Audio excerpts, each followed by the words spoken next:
Comenzamos entonces. Estudio bíblico de los Efesios. Vamos a leer, vamos a ir leyendo y ir sacando ahí todo lo que podemos ahí ver, ¿cierto? Ya así que vamos de a poquito, para que me siga ahí en la lectura también. Vamos con la salutación. Efesios 1, versículo 1. Aquí, como bien dijimos, cómo se compone una carta. Acá vemos, como bien decía, la salutación, ¿ya? Así que le voy a pedir a mi hermana Marisol que pueda leer Efesios 1 y versículo 2. Efesios 1, Tamarita, ¿qué más? Sí, versículo 1 y versículo 2. Ya. Pablo, apóstol de Jesucristo, por la voluntad de Dios, a los santos y fieles en Cristo Jesús que están en Efeso. Gracia y paz a vosotros de Dios nuestro Padre y del Señor Jesucristo. Amén. Amén. Amén. Bueno, entonces acá podemos entonces identificar a Pablo, el autor, y su rango, que él se hace llamar apóstol. Acá la palabra apóstol, si quiere la puede escribir al lado, significa una persona o algo que viene a poner una misión, que tiene una misión, que es delegado, es embajador del Evangelio, es comisionado de Cristo, ¿ya? Ahí dice enviado, mensajero, eso significa apóstol, ¿ya? Y es interesante aquí porque en otras cartas, como por ejemplo Filipenses, él menciona otros datos, como por ejemplo en Filipenses 3:5, ahí yo solo leo, no lo busque, dice, circuncidado al 8º día del linaje de Israel, de la tribu de Benjamín, hebreo de hebreos, en cuanto a la ley de fariseos, ahí se presentó como de otra forma, él podía haberse presentado con otro tipo de rangos que él tenía, ¿cierto? Ahí conocemos un poquito de su historia, pero él decide identificarse como apóstol, y apóstol de Jesucristo, por la voluntad de Dios. Esto es muy importante porque recordemos que en otras cartas muchos cuestionaban el llamado de Pablo, ¿cierto? Porque Pablo no estuvo con los 12, no estuvo con Cristo mismo, entonces muchos cuestionaban. Bueno, en otras cartas él se defiende más, pero aquí dice, yo soy apóstol, pero por la voluntad de Dios, no de hombres, no de forma humana, sino por voluntad divina, de parte de Dios. Y soy mensajero de Cristo, de Él. ¿Ya? Para Él es un honor, es un privilegio, ¿ya? Es algo que le tiene gran estima, el hecho de tener esta misión. Y, por otra parte, menciona a los receptores de la carta. Dice, a los santos, ahí vaya, ahí, ahí, ahí, ya, que haya un ruido, ya. Ahí menciona a los receptores de la carta, que serían entonces a los fieles, perdón, a los santos y fieles en Cristo Jesús, que están en Éfeso. Aquí es interesante porque menciona la condición en la cual están los éfesos, que por medio de Cristo, ¿ya? Son santos, ¿ya? Son limpios en Cristo. Recordemos siempre esto en Cristo. ¿Ya? Entonces una condición anterior que ellos tenían, ¿cierto? A los fieles que están ahí en este lugar. Y por otra parte está la bendición, ¿cierto? El versículo 2. Gracia y paz a vosotros, de Dios nuestro Padre y del Señor Jesucristo. Las dos palabras, gracia y paz. Sabemos que paz era un saludo muy común entre los hebreos y los judíos. El shalom, ¿cierto? Shalom, paz, ¿cierto? Entonces, pero estas palabras vienen unidas, juntas. Acá dice, la gracia produce paz. La gracia del Señor produce paz y no viceversa. Esa paz que, como dice ahí, no la del mundo, no como la que el mundo da, sino que la paz de nuestro Padre y Señor, que es diferente, ¿cierto? Entonces recuerde esto, que La gracia produce paz y son palabras que vienen juntas, ¿ya? Entonces, todos los santos, todos los fieles tienen esta bendición de la gracia del Señor y su paz, que proviene de Cristo Jesús, ¿ya? Continuemos. Y aquí ya pasamos la salutación, ¿cierto? No sé si hay algún comentario aquí. ¿Seguimos? Seguimos. Comenzamos con el versículo 3, ¿ya? Aquí empieza un poema de alabanza, ¿ya? Que usualmente tiene mucha similitud con las oraciones judías. En el Antiguo Testamento se cantaba, por así decirlo, se hacían alabanzas, pero recordando los planes redentores de Dios. Nos sacó de Egipto, nos dio de comer, estuvo con nosotros. Era para recordar lo que el Señor estaba haciendo, ¿cierto? En el Antiguo Testamento. Y recordaban a través de la alabanza los hechos a favor del pueblo amado, ¿ya? Aquí es como lo mismo, pero en vez de recordar, por ejemplo, lo del pueblo de Israel, recuerda los hechos de Cristo. Y empieza una alabanza, una hermosa alabanza. Vamos a leer.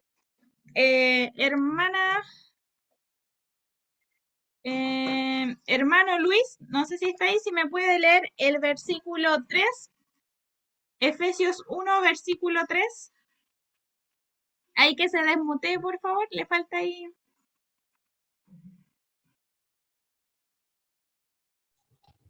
Ahora sí, right now. ¿Okay? Ahí sí, sí. Ya. Bendito sea el Dios y Padre de nuestro Señor Jesucristo, que nos bendijo con toda bendición espiritual en los lugares celestiales en Cristo. Amén. Eso nomás. Aquí algo que me llamó la atención, y si usted tiene ahí un lapicito, menciona 3 veces la palabra bendición. Bendito, primera vez. Bendito sea el Dios Padre de nuestro Señor Jesucristo, quien nos bendijo, de nuevo, bendición, con toda bendición. O sea, repite 3 veces la palabra bendición, bendito, ¿cierto? Esta misma raíz, ¿ya? Que en griego ahí sale, es eulogio, ¿ya? Ahí sí puede, señálela. Bendito sea Dios Padre. Después, que nos bendijo. ¿Con qué? Con toda bendición. Emplea la misma palabra 3 veces para dar énfasis a la grandeza de estas bendiciones. ¿Ya? ¿Y qué significa estas bendiciones? ¿Qué significa esta palabra? Ahí podemos ver que la palabra bendición tiene que ver con prosperar, ¿ya? Invocar bendición, agradecer, hablar bien, ¿ya? Eso tiene que ver con bendición. Pero especifica, ahí voy a decirles, ahí sí, especifica que esta bendición es espiritual, ¿ya? No como ahí, oh, chuta, la material queríamos nosotros. No, es una bendición espiritual, ¿ya? ¿Y qué dice? En los lugares celestiales, en Cristo. Vamos a ver estas 2 palabras. En los lugares celestiales, en Cristo. ¿Qué significa lugares celestiales? Primeramente, en los lugares celestiales no hay tiempo. No está sujeto a la materia. No está sujeto a los padeceres, ¿cómo se dice padeceres, cierto? Padecimientos, perdón, de este mundo. No está sujeto a una estructura. Ya no está sujeto al tiempo. Este lugar, ¿ya? Es en los lugares celestiales en Cristo. Igual, aquí en un entre paréntesis, ahí que no se me vaya con la anterior idea, es interesante saber que es la visión que tenían ellos en su tiempo del universo. Por ejemplo, no sé si ustedes han escuchado esto del tercer cielo, que Dios habita en el tercer cielo. No sé si lo han escuchado. Es porque antiguamente, por ejemplo aquí, el mundito azul que yo tengo acá, era la visión que tenían los hebreos. Que por ejemplo está el cielo que nosotros vemos, ¿ya? Está el otro cielo donde está el firmamento y ahí sí, ahí se acopló. Bueno, está el segundo cielo que es el firmamento y está el tercer cielo donde habita Dios. Eso era como las personas entendían antes, ¿ya? Y por eso en el Antiguo Testamento va a haber versículos que dice de los cielos, el cielo de los cielos, como que menciona doble esa palabra, de los cielos, ¿ya? Porque tenían esa visión. Pero los griegos tenían otra visión del mundo. Pensaban que hasta algunos decían que se dividían en siete divisiones, 7 cielos, ¿ya? De 3 a 7 pensaban algunos. Y por ejemplo, pensaban que la Tierra era el centro de todo el universo y todo giraba en torno a la Tierra, ¿ya? Entonces, por ejemplo, pensaban que en cada nivel habían, ¿cómo por así decirlo? Cierto tipo de ángeles, los griegos, cierto tipo de ángeles, y mientras más alejados estén, más alto era el nivel, por así decirlo, ¿ya? Esta era una concepción griega. Por eso habla de estos lugares celestiales, ¿ya? El lugar celeste. Y otra palabra que quiero mencionar aquí importante, voy a dejar de compartir para poderlos verlos, es que menciona lo siguiente, que nos bendijo con toda bendición espiritual en los lugares celestiales en Cristo. En Cristo. ¿Dónde está la bendición? En Cristo. La palabra en, acá se repite 2 veces la palabra en los lugares celestiales, en Cristo. O sea, ¿dónde yo puedo tener esa bendición espiritual? Solamente en Cristo. ¿Y qué significa esto? ¿Qué significa estar en Cristo? ¿Qué significa estar en Cristo?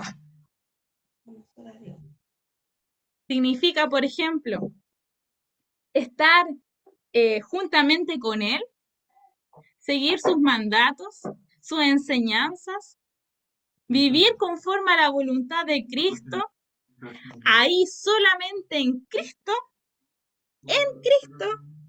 está toda bendición. Fuera de Él, nada. Fuera de Él, nada. En Cristo. La palabra en demarca un lugar, un tiempo, un espacio. Solamente en Cristo. ¿Ya? Entonces quiero llevarlos a esto de que el libro de Efesios va a resaltar mucho esto de la unidad que nosotros, la iglesia, tiene que tener con Cristo. Tenemos que ser uno con Cristo. ¿Ya? Estar en Él. ¿Ya? Y vamos a seguir leyendo los siguientes versículos. Dice el versículo 4. Según nos escogió en Él antes de la fundación del mundo, para que fuésemos santos y sin mancha delante de Él. Aquí voy a la presentación.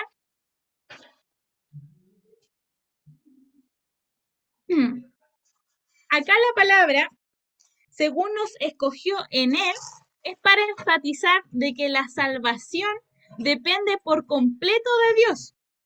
No somos salvos por lo que merezcamos, sino por la gracia de Dios. El plan de redención de Dios estaba antes de la fundación del mundo, desde antes de que Él creara el mundo, desde antes de la historia, desde antes de los reyes, de los presidentes, desde antes, el Señor diseñó un plan. Diseñó un plan de salvación para la humanidad. ¿ya? Para que fuésemos santos. Muchas veces algunos piensan, hoy, pucha, Dios no sabía que íbamos a pecar y envió el salvavidas de Cristo. No, Dios tiene el control de todo. Y desde antes de la fundación del mundo, el Señor escogió a los que creyeran en Él, a los que crean en Él, a su iglesia. Todos los que están en su iglesia, entendamos esto no como el espacio físico, ¿cierto? Sino al cuerpo, a la novia, a la amada, para que fuera santa y sin mancha. Desde antes de la fundación del mundo, había un plan de salvación, de redención. Esta palabra, antes de la fundación del mundo, manifiesta el carácter eterno de Dios, su poder, de que Él no cambia, que desde antes de todo, el Señor ya nos tenía en su corazón. ¿Ya? Y por otra parte dice, para que fuésemos santos y sin mancha delante de Él. ¿Cómo podemos ser santos y sin mancha? Por medio de Cristo, en Él, y por Él solamente, por su gracia. ¿Ya? Entonces, recapitulando este versículo. El Señor escogió desde antes a su iglesia, un plan de salvación, desde antes de la fundación del mundo. ¿Y para qué? Para que fuésemos santos y sin mancha. Desde antes el Señor ha estado ejecutando hasta el día de hoy un plan divino. ¿Ya? ¿Alguna consulta respecto a este pasaje? ¿Alguna duda? Pregunte nomás. Pregunte, no hay problema. Opine también. ¿Ya? Vamos a seguir entonces. Dice. Entonces vamos a leerlo de nuevo para conectar el versículo 5. Leemos el versículo 4. Según nos escogió en Él antes de la fundación del mundo, para que fuésemos santos y sin mancha delante de Él. Dice, en amor habiéndonos predestinado para ser adoptados, hijos suyos por medio de Jesucristo, según el puro afecto de su voluntad. Bueno, aquí algunos, por ejemplo, saltamos de repente con la palabra predestinado, ¿cierto? Pero el predestinado en la palabra, a ver, acá, significa en la palabra griego de antemano, ¿ya? Prioritario. Entonces, si le cambiamos, por ejemplo, en amor habiéndonos de antemano, planificó para ser adoptados hijos suyos por medio de Jesucristo. O sea, devuelvo esta idea, desde antes de la fundación del mundo, el Señor de antemano planeó para que nosotros fuésemos adoptados, para que pudiésemos ser hijos de Él, desde antes, como prioridad. ¿Ya? Y dice, y esto solamente por medio de Jesucristo, según el puro afecto de su voluntad. ¿Ya? Y aquí quiero leer un pasaje, quiero que me acompañe a Juan 17.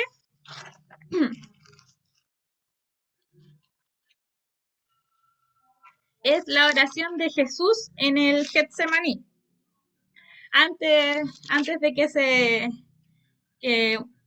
muriera y resucitara, ¿cierto? La última oración ahí que hizo. O sea, no última porque también oró en la cruz. Pero vamos a leer. Juan capítulo 17.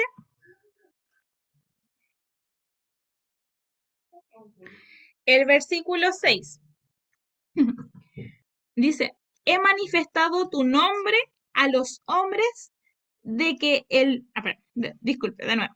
He manifestado tu nombre a los hombres que del mundo me diste. Tuyos eran y me los diste. Acá de repente algunas traducciones dicen, me los confiaste.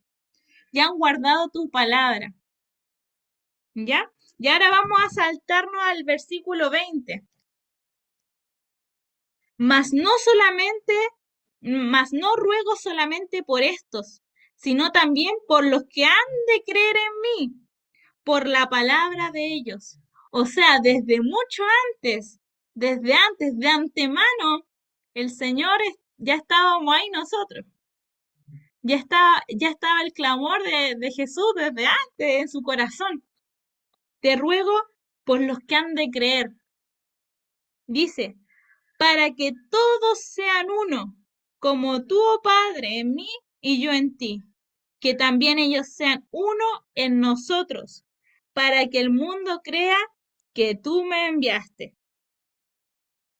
La gloria que me diste, yo les he dado para que sean uno, así como nosotros somos uno. Yo en ellos y tú en mí, para que sean perfectos en unidad, para que el mundo conozca que tú me enviaste y que los has amado a ellos como también a mí me has amado.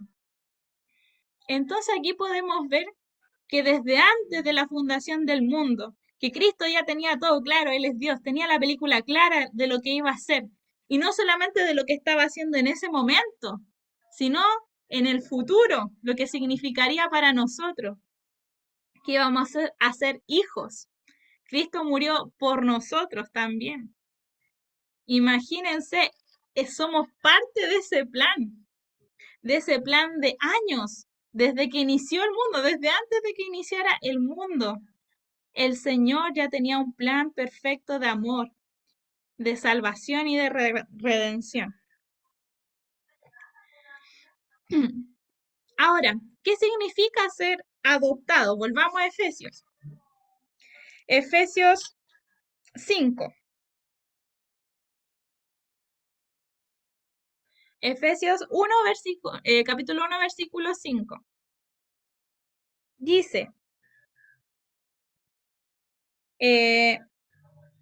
predestinado para ser adoptados hijos suyos por medio de Jesucristo. O sea, de antemano estaba en su plan que fuésemos adoptados, que fuéramos parte de este pacto que Dios hizo desde los inicios.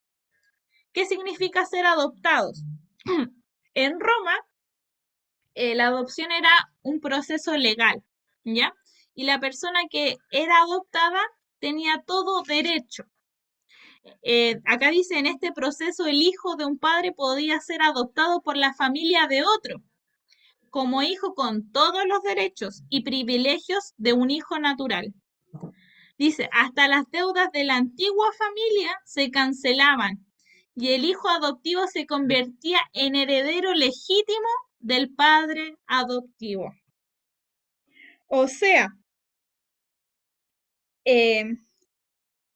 cuando él nos adoptó, vamos a leer más adelante, existe una herencia, existe un poder legítimo de que somos hijos suyos, ¿ya?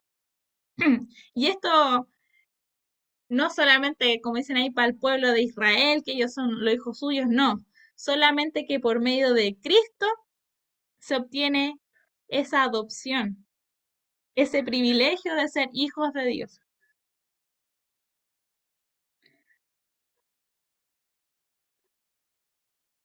Sigamos leyendo. Ya, dice, ¿y para qué? ¿Con qué finalidad nos adoptó? ¿Con qué finalidad? ¿Con qué propósito? Para alabanza de la gloria de su gracia. Solamente para manifestar su gloria y su gran amor, su gracia, para manifestar su gracia, con la cual nos hizo aceptos en el amado. ¿Ya? Ahora le voy a pedir a mi hermana Irene, no sé si está por ahí, si me puede leer el versículo 7 del capítulo 1.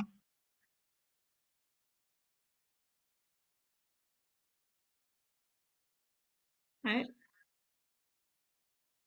La hermana Irene, no sé si me puede apoyar ahí. Parece que no. Hermana Marisol, ¿me puede apoyar ahí en ese versículo? Amén. El Amén. 7.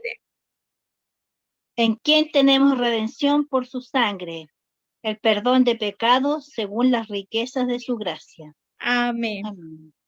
Aquí ya empieza a mencionar cuál es esta obra que Cristo hizo. ¿Cuál es esta acción de la cual nosotros fuimos adoptados, cierto? Que fue la redención por su sangre, ¿cierto? En Levítico 4:25, ahí no lo busquen, no es necesario, pues si quiere después, nos habla sobre la redención que era por medio de la sangre de un cordero pascual. O sea, si alguien había pecado, tenía que llevar un cordero sin mancha, ¿cierto? Y era sacrificado, ¿ya? Y este era el precio, por así decirlo, que era pagado por el perdón de los pecados. ¿Ya? También recordar que esta fiesta pascual que se realizaba también era símbolo de la liberación del pueblo de Israel de Egipto. Desde ahí se conmemora, ¿cierto?, la Pascua. Entonces, Cristo viene a ser este cordero, ¿cierto?, que fue sacrificado por nosotros. Fue el precio que pagó por nosotros el morir en la cruz. Pero no solamente eso, sino que nos liberó de una situación. Así como Dios liberó al pueblo de Israel de Egipto, el Señor nos liberó de nuestra condición de pecado. Nos liberó de algo que nosotros no podíamos por nosotros mismos. Nos dio libertad. Nos liberó, ¿cierto? Y dice, por su sangre, por su sacrificio. Hay un versículo que menciona que sin sangre no hay perdón de pecados, ¿cierto? En esta parte menciona también que según las riquezas de su gracia, se refiere aquí a la abundancia. Por la abundancia de su amor, de su gracia, Él hizo todo esto. Y sigo insistiendo, no es por mérito propio, después ahí lo va a resaltar nuevamente, no es por mérito, por lo que hagamos, por lo que no hagamos, ¿cierto? Sino que es porque en Cristo podemos obtener esta salvación, solamente en Él, ¿ya? Y esta es finalmente la bendición que obtenemos, la bendición espiritual en Cristo que tenemos, ¿cierto? Del versículo 3. Vamos al versículo 8. Ahí. Menciona que hizo sobreabundar para con nosotros en toda sabiduría e inteligencia. ¿Qué significa inteligencia? Otras partes dice discernimiento, entendimiento, nuestra manera de pensar. Entonces, ¿qué significa esto? ¿Por qué después más adelante va a orar Pablo para que el Señor nos dé entendimiento, para que nos dé espíritu de sabiduría? ¿Para qué? Para que entendamos esto, para que dimensionemos finalmente el sacrificio de Cristo en la cruz. El Señor, a los que ya nosotros ya conocemos, ¿cierto? Nosotros ya entendemos y comprendemos cuál fue finalmente el sacrificio que hizo Cristo en la cruz, ¿cierto? Pero el versículo dice, el versículo 9, dándonos a conocer el misterio de su voluntad, según su beneplácito, el cual se había propuesto en sí mismo. Bueno, acá hay puras palabras enredadas, pero vamos ahí anotando palabra por palabra, ¿ya? Entonces, por ejemplo, si usted le habla a una persona que no es conocedora sobre lo que Cristo hizo, poco va a entender, ¿cierto? Para nosotros es algo valioso, algo hermoso, que duele también, ¿cierto? Todo lo que Cristo hizo por nosotros en la cruz. Y nosotros, esto se nos ha dado a revelar.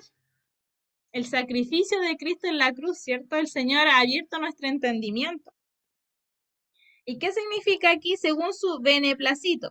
Beneplácito y beneplácito. Ay, sí. Para que le ponga ahí el buen pensar. el cual se había propuesto en sí mismo. Acá yo les tengo, después les voy a enviar esto, que dice Benéplito, su amabilidad, su deseo, su propósito, su voluntad, su afecto, agradar, anhelo, todo esto que Cristo hizo, la redención que obtuvimos, ¿cierto? Nuestro perdón de pecados, todo esto porque según su voluntad y si, según su amabilidad, su deseo, su propósito, su voluntad, su afecto, que Él se había propuesto desde antes de todo. Qué bueno es el Señor, ¿cierto? Qué bueno es Él. Dice, después el versículo 10, dice, de reunir todas las cosas en Cristo, en la dispensación del cumplimiento de los tiempos, así las que están en los cielos como las que están en la tierra.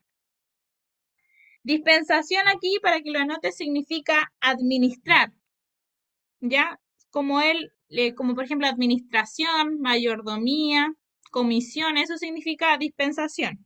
Entonces, si lo cambiamos la palabra, diría, de reunir todas las cosas en Cristo, en la administración del cumplimiento de los tiempos. O sea, Dios desde antes del mundo, según como lo había ordenado, administrado, según como Él lo tenía planificado desde mucho antes del cumplimiento de los tiempos, que todas las cosas fueran unidas en Cristo, de reunir todas las cosas en Cristo. Porque ese era su plan finalmente el del Señor, de reunir todo, de unir todo en Cristo, en Cristo. Y acá yo les tengo, y acá menciona de reunir las cosas que están en los cielos y los que están en la tierra. Y aquí yo tengo una imagen, traté de buscar imágenes bonitas, me costó encontrarla, pero está esta imagen de la cruz. En Cristo nuevamente tenemos acceso a los lugares celestiales, por así decirlo. Podemos en Cristo volver a esta unión con el Padre. El cielo y la tierra ahora están unidos. Ahora podemos acercarnos confiadamente al Señor. En Cristo se reunieron todas las cosas. El cielo, la tierra, y no solamente eso, sino que judíos, gentiles, pobres y ricos, esclavos y libres. En Cristo se reunieron todas las cosas, todo según lo que Él había determinado desde mucho antes, según Él lo había planificado, administrado y fue siguiendo ese plan, ¿cierto? En la Biblia podemos ver el cumplimiento de ese plan y cuando fue el tiempo de que Cristo murió y resucitó, dio cumplimiento a esta unión de todas las cosas. Se unieron en Cristo. Y ahí se ve ahí la puerta, ¿cierto? Que yo le puse ahí una imagen de que tenemos el libre acceso ahora. De que podemos ahora llegar al momento donde estaremos juntamente con Él en los cielos. Tenemos ese libre acceso. Y qué gozo, ¿no? Qué alegría. Que por medio de Cristo, en Cristo, tenemos esta bendición. Vamos, ¿alguna consulta hasta aquí? Sí, mi hermana, si tienen si tienen alguna duda, consulta, ¿sabe que no me quedó muy claro esto? Por favor, ahí está abierto el micrófono, ¿ya? Ahí la hermana Marisol, si se pueden alejar los dos. No sé si el hermano Pedro quería opinar algo. Ahí. Estábamos concentrados escuchando, está entretenido. Ya, perfecto. Vamos a seguir entonces. Y aquí quiero, como bien habíamos estudiado, Se repite mucho en Él, en Cristo, en Él. Y acá el versículo 11 parte con en Él. Ahí marque eso, en Él. En Él asimismo tuvimos herencia. Versículo 11. En Él asimismo tuvimos herencia. Tuvimos un lugar. Cristo cuando se va, cuando asciende a los cielos, dice, voy pues a preparar morada. Tenemos herencia, hay algo, un lugar esperando por nosotros. ¿Ya?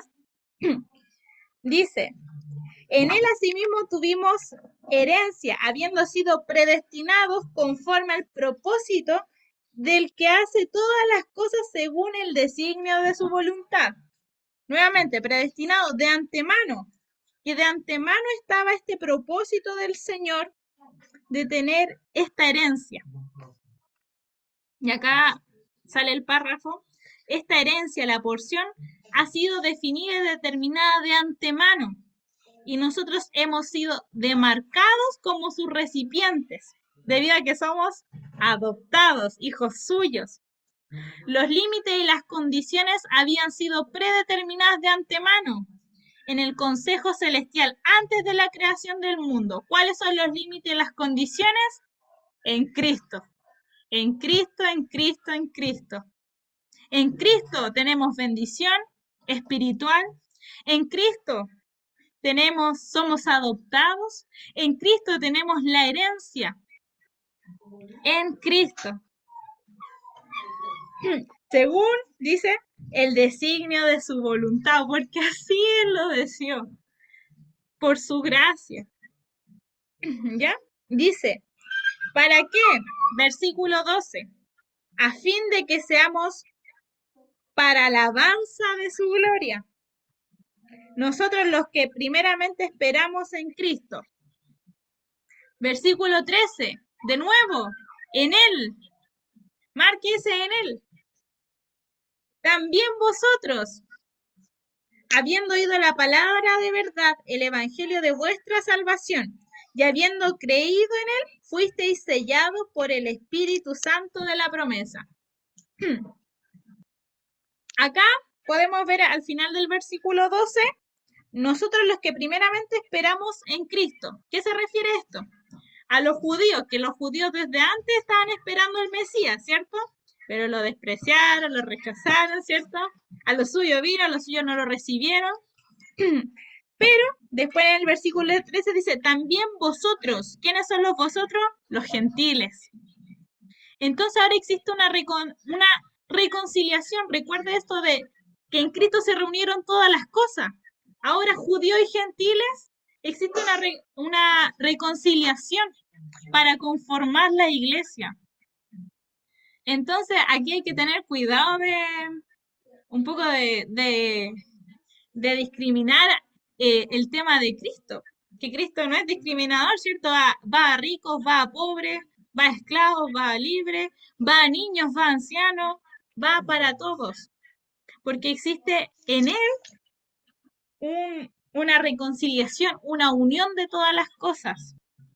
Como dice ahí Jesús que leímos, que sean uno, que sean unos, que estén unidos. ¿Ya? Y después dice, y habiendo creído en Él, fuisteis sellados con el Espíritu Santo de la promesa. Bueno, y acá yo tengo unos versículos en Lucas, ¿cierto?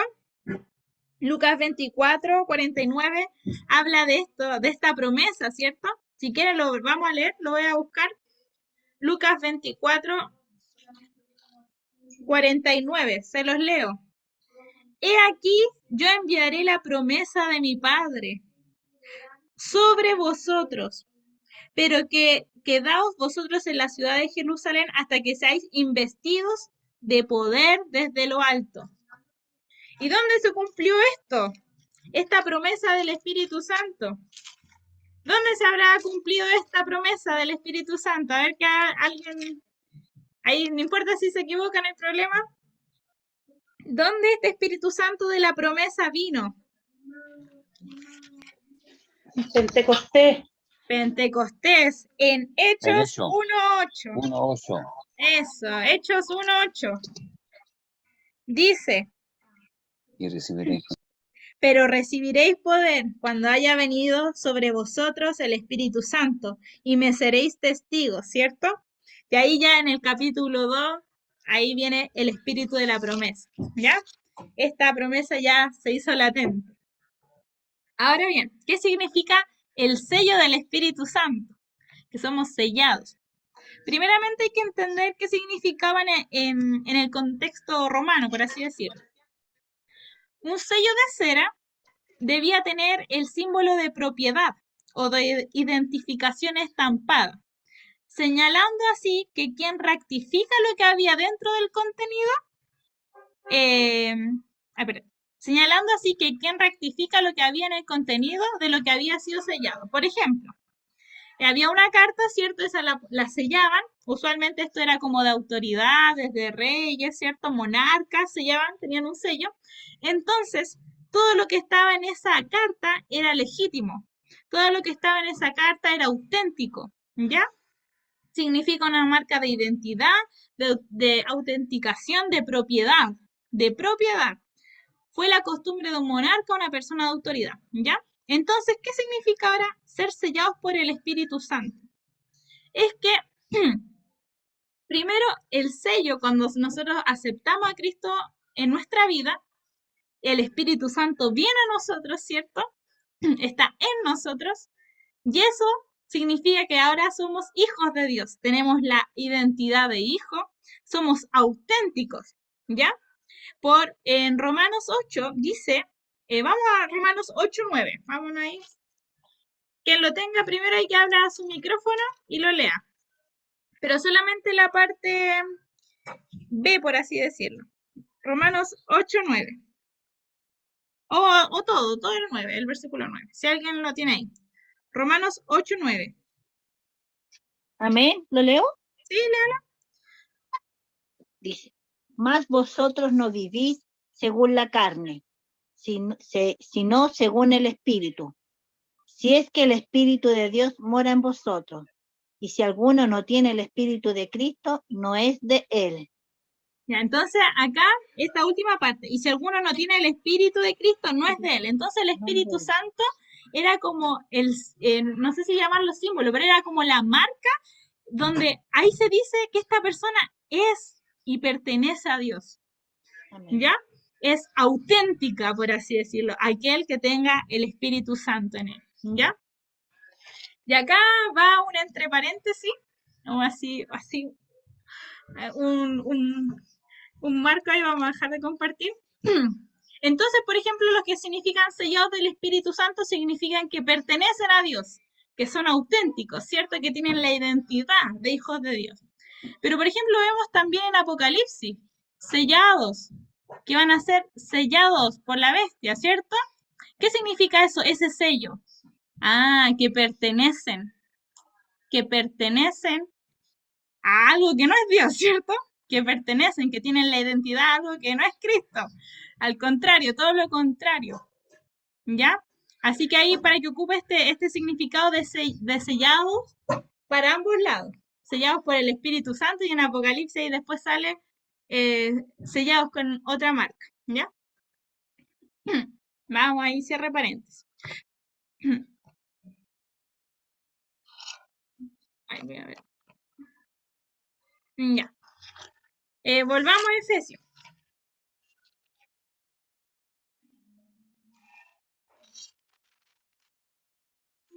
Un poquito. Ahí sí. Entonces, tenemos entonces en él, el versículo 13, estamos en el 13. En él también vosotros, habiendo oído la palabra de verdad, el evangelio de vuestra salvación, y habiendo creído en él, fuisteis sellados con el Espíritu Santo. O sea, pertenecen a Cristo, tienen la identidad de él, ustedes son auténticos, ¿ya? Que es las arras de nuestra herencia hasta la redención de la posesión adquirida para la alabanza de su gloria. ¿Qué es la arras? Arras aquí, ahí para que le pueda poner entre paréntesis, no sé, y lo puedo marcar, significa garantía. Entonces, el Espíritu Santo es la garantía de nuestra herencia hasta la redención de la posesión adquirida. ¿Qué significa esto? Vamos en orden. Recordemos que la redención es este pago, ¿cierto? Que Dios hizo por medio de su Hijo amado, ¿cierto? Para nuestra redención. Entonces, cuando se cumpla la posesión adquirida de esto,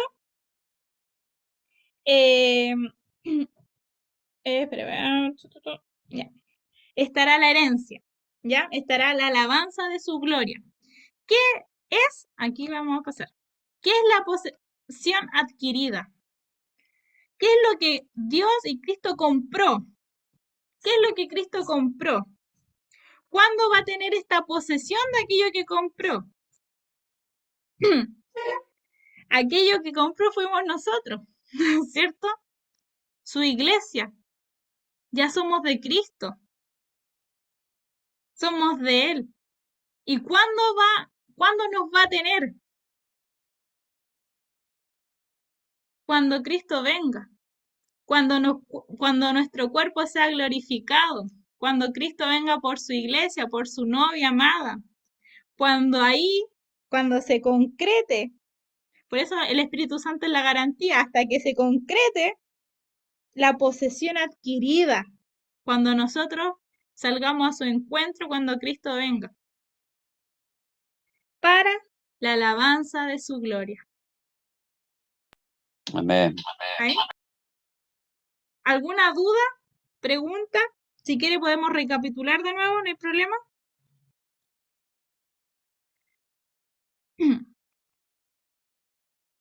Ya. Entonces, vamos a hacer, en Él tenemos toda bendición, en Cristo, toda bendición espiritual. En Él en Él, ¿cierto? Fuimos adoptados, somos hijos suyos. En Él tenemos la redención, esa obra maravillosa.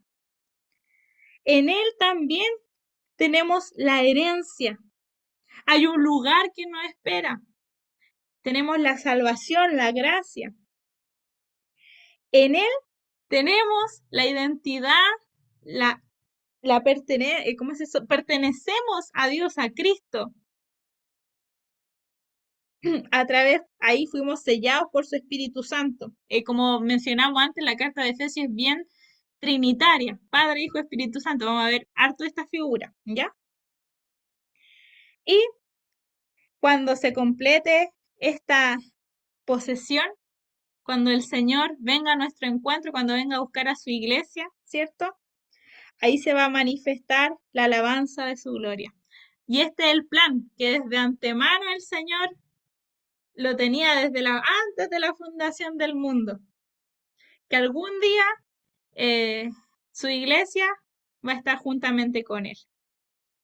Esto es lo que el Señor de antemano, la predestinación de antemano planeó, ¿cierto? De que su iglesia sea santa, sin mancha, por medio de Cristo.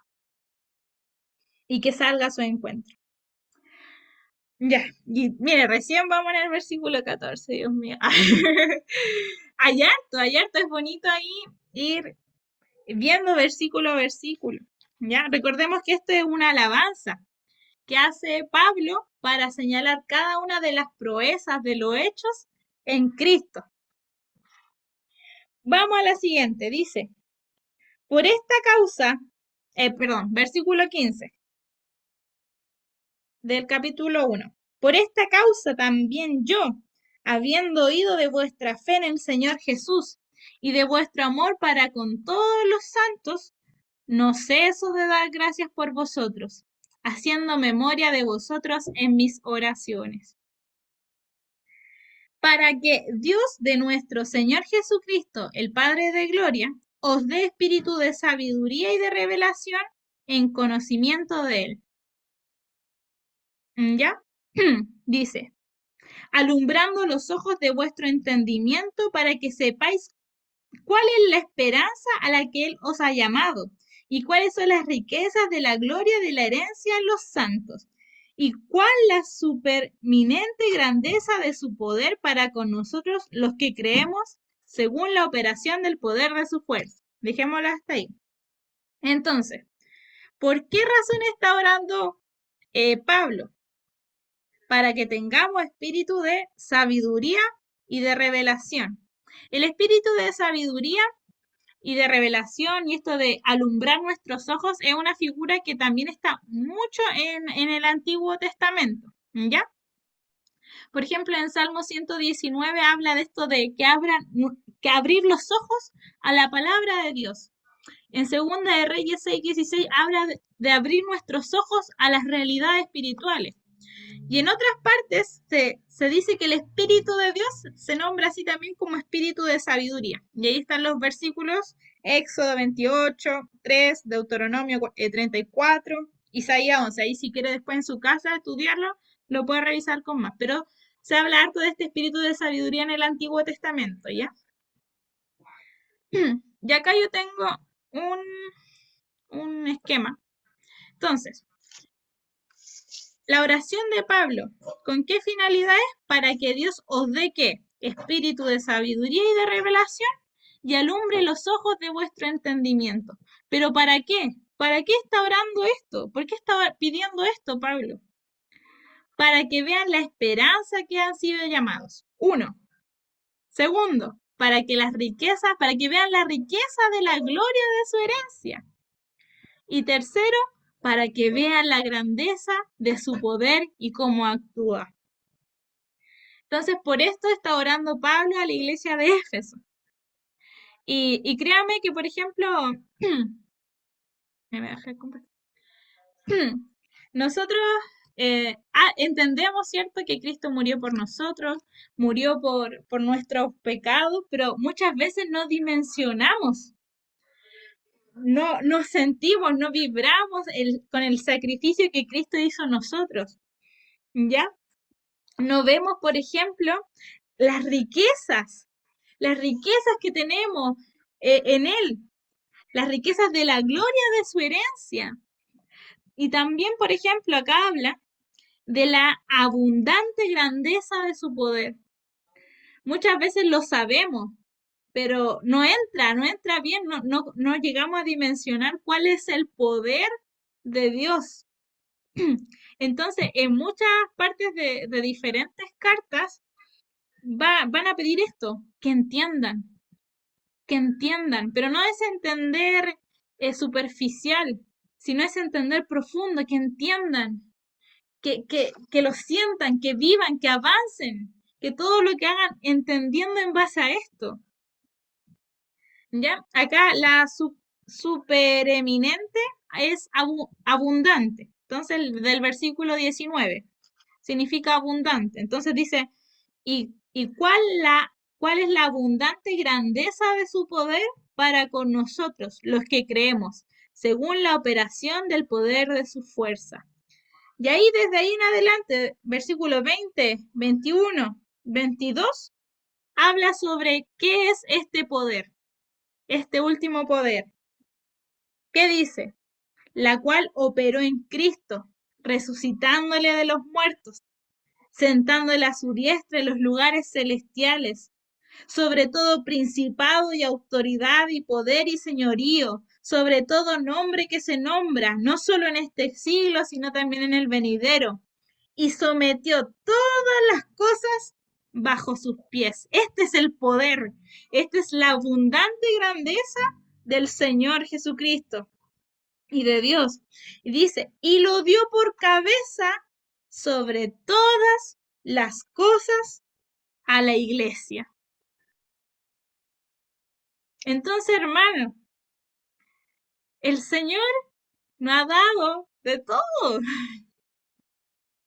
Bendición espiritual, redención, somos adoptados como hijos suyos, nos ha dado herencia, nos ha dado la riqueza de su gloria, ¿cierto? Nos ha dado una esperanza, Nos ha dado una esperanza en el siglo, ¿cierto? Cuando estemos con el Señor, un lugar preparado para nosotros. Y no solamente eso, sino que también la abundante grandeza de su poder para con nosotros. ¿Pero en quién? Recuerden, en Cristo. Entonces, ¿qué nos queda a nosotros? Alabarle, glorificarle, compartir con los demás esta noticia, esta buena noticia. Alábele, hermano. Amén. Dar a conocer su grandeza. Amén. Muchas Amén. veces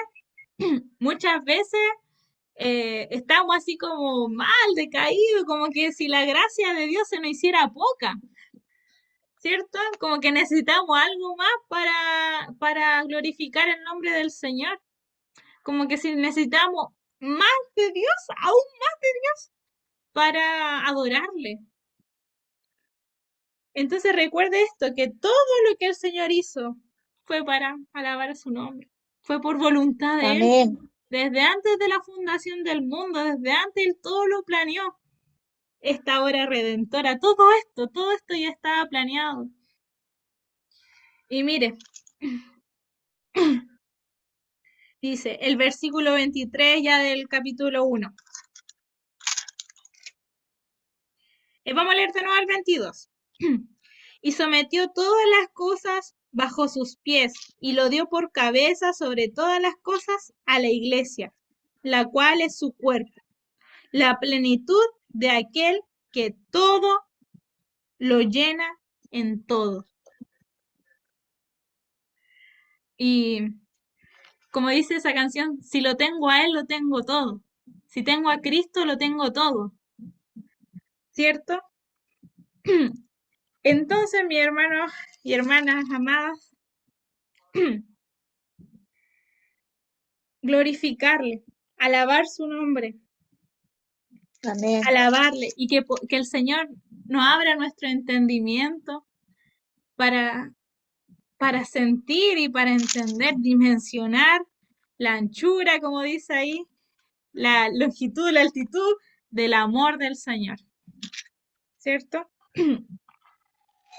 Y créame, y esto de que con la oración de Jesús en el Getsemaní, para que seamos uno, para que seamos uno, para que la iglesia sea una, para que seamos uno con Cristo, para que estemos en Él. Sabiendo todo esto, imposible separarnos de Cristo, ¿cierto? Así que recuerde, quiero dejarlos con esto, que en Él está todo, la plenitud de todo, en Él. En Él está todo. En Él se reunieron todas las cosas, el cielo con la tierra. Tenemos libre acceso. Se puede reunir cualquier persona, solamente a los que creen en el nombre de Cristo, a los que permanecen en Él. ¿Ya? A través de los tiempos, judíos, gentiles, ricos, pobres, esclavos, libres, todos se reúnen en Él para hacer su iglesia y para que algún momento nos reunamos con Cristo y también seamos uno con Él. Que el Señor les bendiga. No sé si tienen algún comentario. Avanzamos hasta el 1 nomás. Espero en la siguiente semana poder avanzar un poquito más rápido. No sé si quedaron algunas dudas, comentarios. Dejo micrófono abierto.